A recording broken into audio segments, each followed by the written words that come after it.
बच्चों नमस्कार। मैं एक बार फिर आपके सामने हाजिर हो गया हूँ। इस बार कुछ नई चीज़ लेकर आया हूँ, नई बातें बताने आया हूँ। पिछली बार कुछ चीज़ें अधूरी रह गई थी तो सोचा इस बार पूरी कर दूँ, और अगर इस बार भी कुछ अधूरा रह गया तो अगली बार ज़रूर पूरा कर दूँगा। तो पहले तो मैं अपना परिचय दे दूँ। मैं अमन श्रीवास्तव हूँ, लेखक हूँ, कवि हूँ, नाट्यकर्मी हूँ और इंडिया फॉर चिल्ड्रन से जुड़ा हुआ हूँ।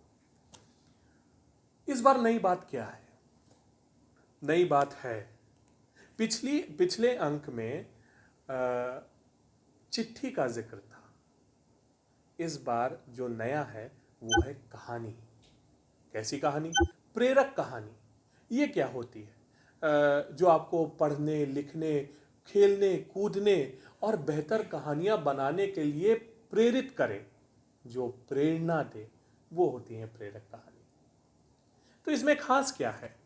खास है, दो कहानियां हैं, दो शख्सियत है, एक गुरु है तो दूसरा शायर है। तो क्या आप जानना चाहेंगे कि ये दोनों हैं कौन? तो चलिए मिलते हैं पहली शख्सियत से। पहली शख्सियत है रविन्द्रनाथ टैगोर, जो कि एक पॉलीमैथ थे, कविता लिखते थे, कहानियाँ लिखते थे, ऐसे लिखते थे, लेख लिखते थे, नाटक लिखते थे, नाटक करते भी थे, पेंटर थे, फिलोसफर थे और भी ना जाने क्या क्या थे। इनको विश्व के सबसे महान पुरस्कार यानी कि नोबेल पुरस्कार से सम्मानित किया गया था।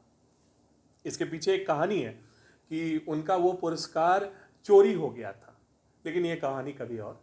अभी मैं इनसे जुड़ी एक कहानी आपको बताने जा रहा हूँ जिसमें खुद रविन्द्रनाथ टैगोर एक किरदार है। तो चलिए कहानी पर। कहानी का शीर्षक है तन्मयता बिना सृजन नहीं। रविन्द्रनाथ टैगोर प्रेरक प्रसंग। एक दिन की बात है, शांति निकेतन में अपने कक्ष में बैठे गुरुजी कविता लिखने में मग्न थे। कविता लिखने में वो इतने तालीन थे कि उन्हें आभास ही नहीं हुआ कि उनके पीछे उस कक्ष में दबे पांव कोई प्रवेश कर चुका है। वो एक डाकू था जो गुरुजी की हत्या के उद्देश्य से अंदर आया था। निकट पहुंचकर वो तेज आवाज में बोला, आज मैं तेरी प्राण लीला समाप्त करके जाऊंगा। डाकू की आवाज सुनकर गुरुजी का ध्यान उस ओर गया। देखा, बगल में डाकू हाथ में चाकू लिए खड़ा है और उन पर वार की ताक में है। वे बोले, तनिक तनिक ठहरो, एक सुंदर भाव उत्पन्न हुआ है, उसे मैं कविता में उतार लूं, उसके बाद तुम मुझे मार देना, मैं तुम्हें नहीं रोकूंगा, आनंद पूर्वक अपने प्राण दे दूंगा। इतना कह वे पुनः कविता लिखने में तालीन हो गए। डाकू उन्हें हतप्रभ देखता रह गया। उधर गुरुजी कविता में ऐसे तालीन हुए कि उन्हें भान ही नहीं हुआ कि बगल में उनकी हत्या के प्रयोजन से आया डाकू खड़ा है। जब कविता पूर्ण हुई तो उन्हें डाकू का ख्याल आया। उसकी ओर देख के बोले, विलंब के लिए क्षमा, कविता लिखने में तालीनता में मैं तुम्हारे बारे में भूल ही गया। अब तुम अपना प्रयोजन सिद्ध कर लो, मैं अपने प्राण देने को तैयार हूं। गुरुजी ने इतना कहा ही कि वो उनके चरण पे जा गिरा। डाकू उनके चरण पे जा गिरा। उसकी आंखों से आंसू बहने लगा, वो रोने लगा। इतने सौम्य चित्त और कला के प्रति समर्पित व्यक्ति से उसकी कभी भेंट नहीं हुई थी।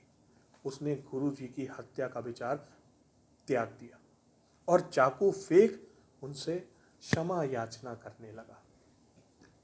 इस प्रकार गुरु रविन्द्रनाथ टैगोर पूर्ण तन्मयता से कार्य किया करते थे। बिना तन्मयता के सृजन असंभव है। इसलिए अब ये जो मैं बात बताने जा रहा हूँ बच्चों ध्यान से सुनिएगा।